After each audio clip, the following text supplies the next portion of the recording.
सिद्धीमध्ये April महिन्यामध्ये एक घरफोडीची घटना घडली होती. त्याच्यामुळे जवळजवळ 13 लाखापर्यंतचा मुद्देमाल, त्यामध्ये सोनं चांदी आणि काही रोख रक्कम त्याच्यामध्ये गेली होती.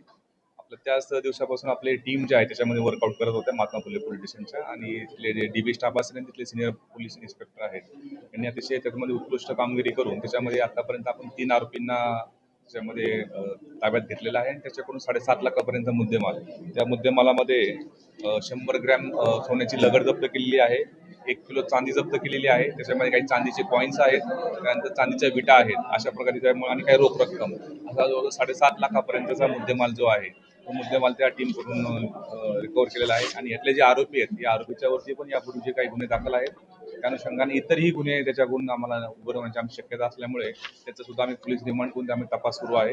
या टीम मध्ये पूर्ण आपला एपीआय भुजबळ आहे, PSI मडके आहे आणि त्यांचे सर्व डीबीचे कर्मचारी, त्यांनी अशी उत्कृष्ट कामगिरी केलेली आहे. हे घरफोडी करत होते रात्रीच्या वेळेस, ज्या वेळेस घरामध्ये कुणी नाही पाळत ठेवून, ज्या घरामध्ये रात्रीच्या वेळेस कुणी नसेल अशा वेळेस ठिकाणी ते घर फोडून दरवाजा वाटे किंवा खिडकी वाटे त्यामुळे प्रवेश करून कपाटामध्ये असलेले किंवा तिजोरीमध्ये असणारे काही सोने किंवा चांदी असेल त्या ठिकाणी ते काढून त्या ठिकाणी चोरी करत होते. अशा प्रकारचा गुन्हा हा एप्रिल महिन्यामध्ये महात्मा फुले पोलीस स्टेशन दाखल होता आणि त्या गुन्ह्यात तपास करत असताना आपल्या टीमला हे यश मिळालेलं आहे.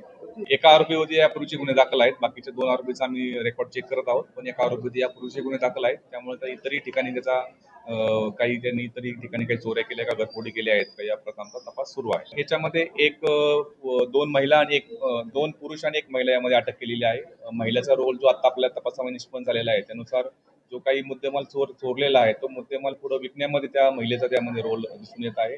त्या अनुषंगाने इतरही ठिकाणचे कोणते सोनं त्या ठिकाणी चोरलं आणि विकलेलं आहे का बाजारामध्ये, त्या अनुषंगाने आमचा तपास सुरू आहे. महिलेवरती यापूर्वीचे गुन्हे दाखल नाहीत, त्यातला मेन जो चोरणार आहे त्याच्यावरती गुन्हे दाखल आहेत, जो घरफोडी करणारा आहे.